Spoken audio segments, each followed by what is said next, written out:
The Strategic Hotbox with Dr. Brandi Stankovic. Discussing leadership, business, and how to take control of your life and achieve greatness. From the streets of Las Vegas, energized, informed, and never diluted. It's time to kick some ass. Hey, it's your girl, Dr. Brandi Stankovic. Welcome back to the Strategic Hotbox. You're lucky today because we have a really, really interesting guest that's going to be coming in and joining us here in a second, a subject matter expert, to talk about how we go from crisis to compassion. And what does that mean? We're going to be joined by guest Helen Goethe here as we explore kind of humanitarianism and journalism. And we're also going to talk about the importance of media and the power, the role that media plays in crisis, in ethical storytelling, in engaging the communities in which we serve. It's going to be an excellent episode. As you know, here on the Strategic Hotbox, we learn, we love, and we kick ass. So we always bring in somebody that can provide some insight and give us some tools and things that we could begin to execute on. And the love piece is all about the communities and partnerships and relationships that we create in business, that we create in life, and the power that we have as human beings. And then, of course, as always, we will give you some tools that you can start kicking ass today. A few episodes ago, you may remember, though, that we had Burke Bryant, incredible guest, incredible human being that's out in the world making such a difference. And he filled our hearts with words about integrity, about perseverance, when he was sharing some of the stories of reintegration from his rescue missions. And today, we are lucky to have Helen Goethe, the Senior Director of Press and Media from HARP Rescue, is going to join us and tell us maybe the other side of the story and the things that they do. Welcome, Helen. How are you? Hi, Brandi. Thank you so much for having me. Thank you for being here.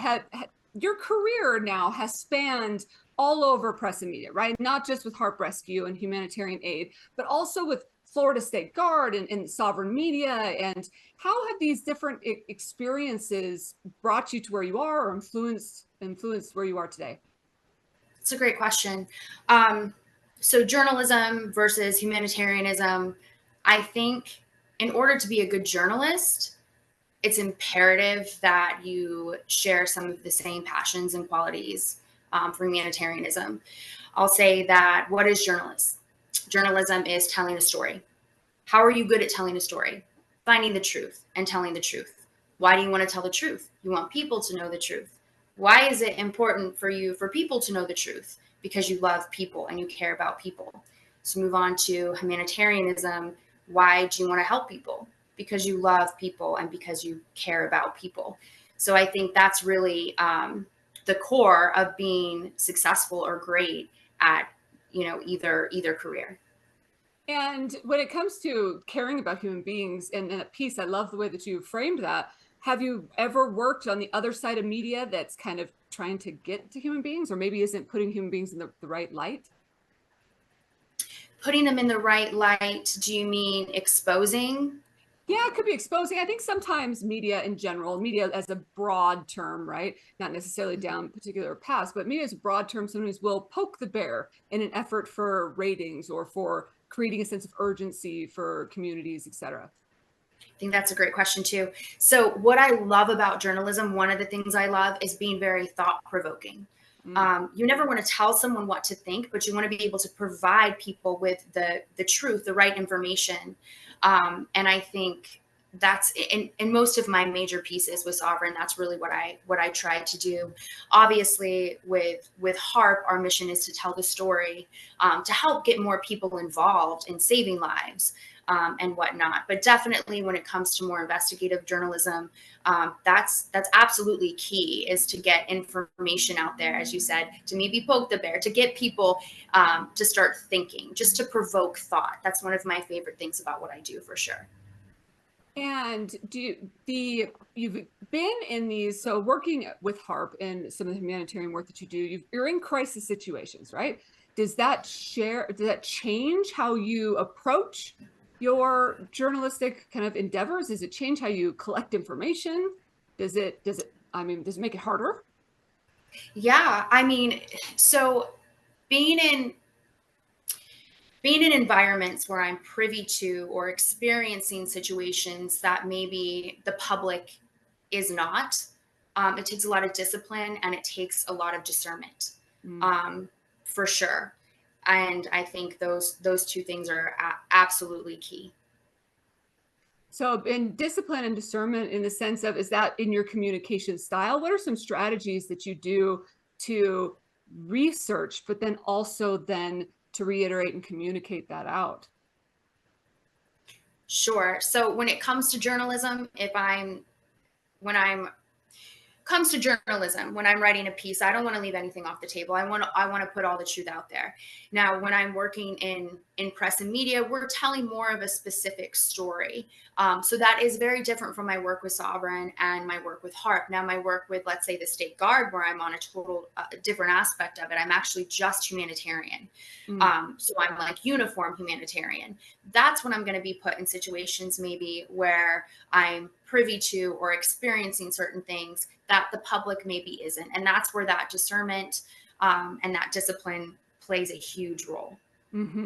Sure, and I imagine it impacts the relationships you have with some of these organizations and communities that you're working with or having, building media on, right? Sure. And it's just, there just has to be a mutual respect, but it's a fine line too, especially as someone who's searching for the truth and wants to tell stories so often, having sometimes to hold that back and let different authorities take over, but just knowing what is important and kind of like choosing your battles, I would say. Can media, or in your experience, have you seen this happen? I mean, you have a story. Can media worsen a situation? Oh, absolutely. Oh my goodness, 100%. So, Brandi, we live in a culture and society where everything is just like, we want everything quick, we want everything on demand. So, news and information is no different. And I think that's where I really try to implement a Bible verse, James 1:19, into my work, where it's work to be quick to listen, slow to speak, and slow to become angry. I think that sometimes it takes a lot of patience to get a story out if you want to hold the integrity of the story of what you're writing about. But I think certainly media plays a very evil role in society in just provoking emotion and not taking the time to look at the whole story. So, and perpetuating yeah, what people are already thinking, right? I was having a conversation with a colleague yesterday about the echo chamber, and I'm sure you deal with this a lot, but for anybody that's listening that hasn't been involved in this term or heard this term this way, with the world of generative AI and algorithms and where we're getting our content these days, it's feeding us what we want, right? Which is great, because on your phone, it knows who you are, it gets to the solution or the product or the outcome that you're looking for faster.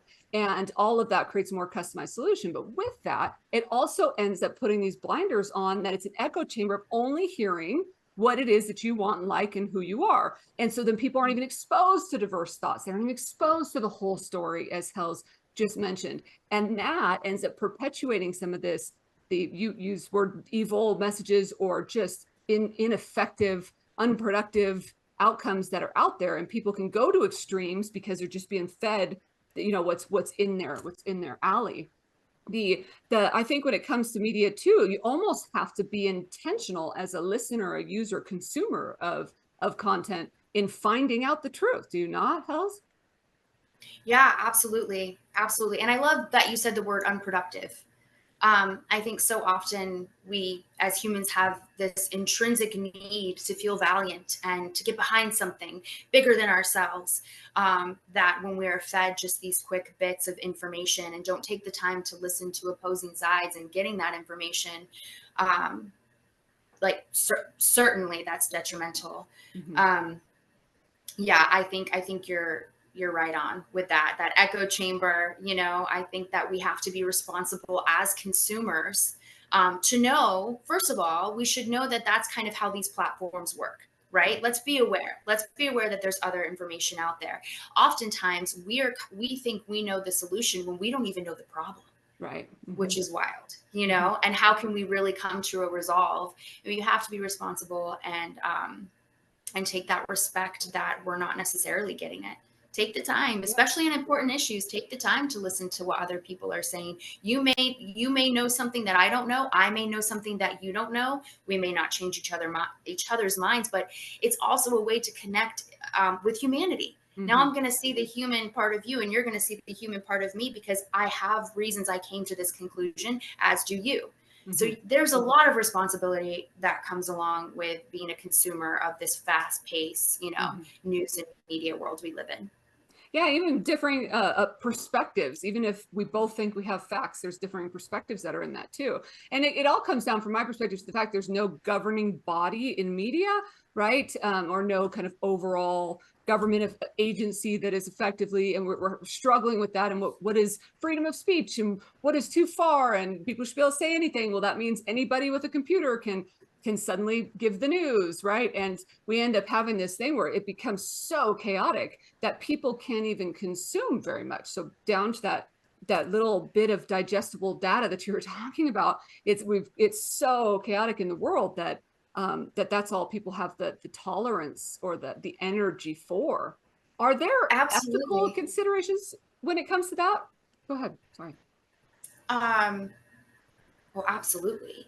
I think one of the problems, I'll say this before I dive into that. I think one of the problems is that through technology, I know adults that can't even pick up a book because we're so used to, the culture of like on demand and taking everything in so quickly, that I think what's happening in the news and media is that they're spending more time on savvy headlines, and clickbait. I think they're betting that people aren't going to actually read the article or look into it. And that's a huge, misstep of journalists and media outlets. But I do know that is something that will happen. I think they know that a lot of adults even don't have the attention span to read an article. So I would love to see us we're not going to get rid of technology, right? We need to advance with it, but we have to also keep our own, humanity and integrity in that. I think that's just so important. Just kind of like we have to learn to slow down a little bit. Absolutely. And I was in DC recently, and we were talking about the stat that 20% of Americans are illiterate anyway. So even if they don't pick up physical books, they wouldn't be able to read that regardless. And the rest of us read on an average reading level of 7th grade. So in reality, we aren't in a place where we're making educated or informed decisions regularly. And the majority of individuals that might be on the receiving end or reacting from some of the media that's out there certainly do need to have a place for some of that truth. When you're talking about the ethics of it too, I've always had the perspective of just being open and authentic about it. Like I teach at the community college here in town, and I will give them some business theory, and then I'll pause and go, okay, now this is opinion, right? Before, that's theory, it's in the textbook, it's built, that's what HR is built on or whatever. And now I'm going to tell you what I think about this, and you can form your own opinion, but just being as open as I can about, we are now stepping into opinion so people can decipher the difference, right? Oh, I love that you said that. I think that's so important. And what you have to have in order to really take that on is humility. We have to be a people of humility. We have to be able to know what is fact and what is just our opinion. What are we just thinking? And then we also have to be able to evolve with our thinking, or, say, you know what, I was wrong about this because I got new information. I love that you said that, but that definitely comes with a culture that needs to be, kind of slow down and needs to take on, the characteristic of humility. Yeah, humility is so important in leadership in general. The landscape in media has changed, right? I mean, I even think about, I've had a job for over 20 years now, right? I don't even want to say exactly how many, because I feel like I age myself anytime I talk about this. I'm going to age myself anyway when I get into this technology. But even in my career, we didn't take computer class. My kids have it in elementary school. They use laptops in 5th grade. those didn't even exist, right? And so in this time that I've grown through college and through, my career, I even talk when I go back and talk to other doctoral students that are finishing up their doctorate, the fact that there were people now that research is so easy, and people before me where they were using the Dewey Decimal System to find research for their dissertations is insane, the way that we've grown. So this landscape throughout your career, this technology push, how do you navigate that? How do you continue to stay not only relevant, but savvy? Yeah, that's a challenge, Brandi. That is a challenge. I'll date myself. It gets overwhelming. It gets overwhelming to me. To have to know, what is the new thing coming out? What are, what are new people doing? Like, what are the new forms of technology and whatnot? We have to be evolving with technology. But there's always two sides to it. And one thing I think, as we spoke of, just earlier, that because technology allows us to consume so much information, it can be used as a tool for, I'm just going to say, I think it can be used as a tool for evil, like for sure. And I think that, as far as like journalistic work, you have to just maintain that integrity and that honesty. And again, if it takes you a little bit longer to get the story out, but you're getting the right story out while everyone else is just clickbait and it's just, then do that. I think as far as, tech, we've got to access everything everyone else is accessing, but you have to hold the integrity while doing that. Yeah. And then find whatever for our organizations or our missions to find that balance between money and entertainment and having some more fact-based, mission-based content that's coming out, because at the end of the day, we have to make money in order to get these stories out as well, right? I also think about when it comes to technology and the transformation, that staying on top of how people are consuming also lends itself to not only the next generation of listeners and people that are being there, but also lends itself to how you collect, the speed at which you have to collect and get this information out. I imagine that has dropped in half or in a tenth. Yes. 100%. It's like real time. 1,000%. Because even though I'm a big advocate of like, take your time, get the story right. You're still on a clock. There's a news cycle, right? You're still on a clock. So I often, while researching, I have like 1,000 tabs up on my laptop. You know what I mean? You really have to be diligent and be on top of things. So that has changed. That has changed quite a bit, because you've got one story, you're on to the next, and people's attention span is like nothing, non-existent. So exactly. Yeah, exactly. You spoke to ethical boundaries too. And one of the things I always urge people I work with is to establish those ethical boundaries before you get into a situation that tests your integrity, right? So one of my value sets, or my foundational parts of me, who I am, is that I will always protect the most vulnerable among us, right? So if I'm in a situation and my kids are in danger or vulnerable or whatever, then they're the most important in that moment, or whether it's my parents or grandparents, etc. And that is how I go into situations. So if something comes at me, it's easy to make the decision of who I support first, right? And but once you get into a situation, it's very different, because other factors could be at play. So I always encourage people to fix the roof when it's sunny outside, create the ethical framework and framework of integrity before you get into a situation that you have to use it. If you were going to speak to a young journalist, somebody that's green, that's ready to get out there and do some humanitarian work, how would you encourage them to get involved? I think just go out there, be brave, don't wait. I know that there's so many prominent, maybe podcasters or journalists who work with a great deal of integrity, literally got their start just as, citizen journalists. If you're passionate about it and you want to tell the truth and you want to go get a story, now I'm going to date myself again, get your pen and paper, get your equipment and go cover something, get your story out, that's one of the best things about technology these days, is that you can do that, so just go for it. Yeah, absolutely. So I have to know now, what completely pisses you off about the work that you do?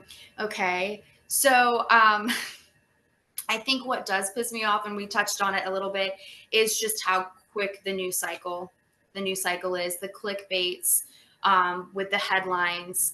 You'll see a headline and you read the article, and it is the exact opposite of what that headliner is wanting you to think. That's really frustrating. And then sometimes it can be difficult, kind of meeting your heroes and learning that they're a little less ethical than you thought they were. You Mhm. know. Mhm. Yeah, no, it's very true. One thing that pisses me off about media, and it could have a lot to do with the work that I do, coaching, podcasting, being in Las Vegas, but the concept of that, like you're saying, fake news, or in my case, like sex sells, right? And I refuse, I refuse to go down that path. I think that we've always provided the strategic hot box in a way that's accessible, it's free, it's everywhere, it's out there for human beings to consume however's right for them, to give them access to high level content and access to high level people like you. And yet, are we ever going to get the views of somebody else that goes down that other path? You know, maybe, maybe not, but that is okay. Back to our own ethical boundaries. It's okay for me. So that's something that bugs me about media now, is it's just, what's the tastiest thing that's out there? Oh yeah, I like that you said that, Brandy. I love that you said that because, and I know this is such a cliche thing to say, Mm-hmm. but it's something I've had to, and probably you yourself have had to really hold close and take a stand in your career. You have to be true to yourself. Mm-hmm. You have to know what you believe is right, and what you're wanting to give back to the world. And Mm-hmm. you have to kind of walk in that, because we are in such a sex sells and whatnot. How can I make this the new most shiny thing? Mm-hmm. And you kind of have to revert to, no, I think I'm going to stand with my integrity, and I believe that you have to believe also that other people are going to appreciate that and want to do the same thing. Right. Yeah, absolutely. Now, in what you do with Harp Rescue, it requires the funds and the engagement of your communities, right? How is media used as a tool for fundraising? Storytelling. Mm, It's another reason why, I love that. I mean, there is press and media, and then there's journalism, but it's all storytelling. You want people to understand the work, that's being done. You want people to engage and really feel, what's being done on the grounds from both the victims, and really the heroes at heart, mhm. and get them to be engaged with that and get them to want to give back the same way you want to give back. Yeah, absolutely. Can you share one of your stories of a time or moment in your career that had a profound impact on you?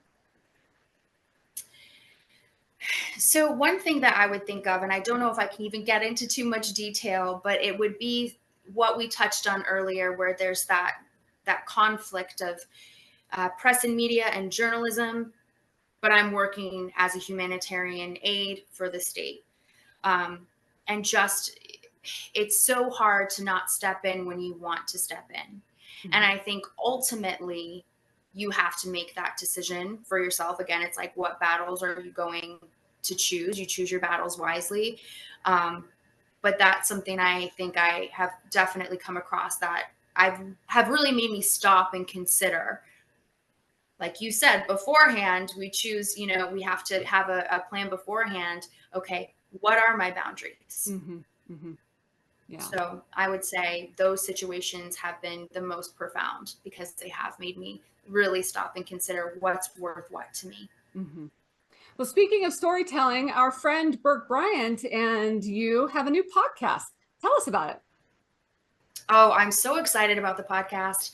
First of all, Burke, just so interesting. All the work he's done, great, great work. He has incredible stories himself to tell. And we're both really passionate about getting, more eyes on the humanitarian aid effort in general for people. And also, one thing that he's really passionate about, and I've been diving deep into, and I'm so excited. We have a bunch of ideas of how we're going to share this, is the reintegration, Mm, process that men and women go through. And I think that is one of the most important stories to tell, because it has so much to do with emotional and mental health, that mhm. there's such a stigma obviously around, especially for people who put themselves in high risk situations. They're told, you've got to be tough, you've got to this. Well, to get that word out about reintegration and outlets of how to help people and to know what they're going through, to identify it, we really want to use the podcast as a platform to help people with that as well. But I'm really excited, and I love working with Burke. He's great. Excellent. Well, I encourage, and the name is Behind the Wire, right? Behind the Wire. Excellent. And so people can, I'm sure, find it from your website and Instagram and things. Find Burke, find you on Instagram, and check it out, because I know our conversation that we had with Burke was outstanding in talking about reintegration. And I love learning all the nuggets that you've given us about the media side of the humanitarian work as well. All right, quick answers for you. If I could, I would blank every day. If I could, I won't be cheesy, but I would just love people every day. Oh, I love that. I'm a sucker for love, so that works for me. And the world would be a better place if? The world would be a better place if we slow down and listen to each other.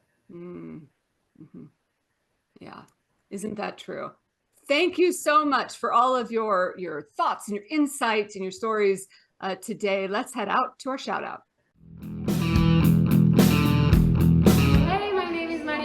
¿Qué tal, chicos? Mi nombre es Joel. And we're here painting in Madrid, and here... Somos unos cracks.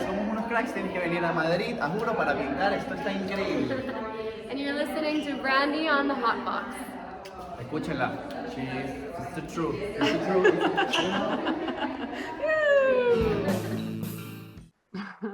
Thank you to Joelle and Mariana in Madrid for sharing that shout out with us. All right, Hells, it comes down to this. It's my favorite time of the podcast. It's all of our listeners and watchers' favorite time. It's time for us to kick some ass. What would be a kick-ass takeaway or piece of advice for our listeners and watchers today? Love it. So my kick-ass piece of advice is maybe not in your face, but I said it earlier in the podcast, and I think we should all live by it. Be quick to listen, slow to speak, and slow to become angry. I absolutely love it. And we've mentioned it here, and I know we've been popping up some different things on the page that for those that are watching on the screen as well, but how can people get a hold of you? They can find me I'm primarily on Instagram or Sovereign Media. It's sovereign.media. My Instagram handle is hellsofficial_. Excellent. Thank you so much, Helen Goethe, for being part of this. Thank you to all the work that you do and Burke Briner out in the industry doing. I appreciate you very much. Thank you. We'd love to hear from all of you on the Hot Box, of course, our pioneers and our faithful listeners and followers about the topics that you'd like us to cover here on the Hot Box. So reach out with any questions. Go to our website, strategichotbox.com, or email podcast@strategichotbox.com.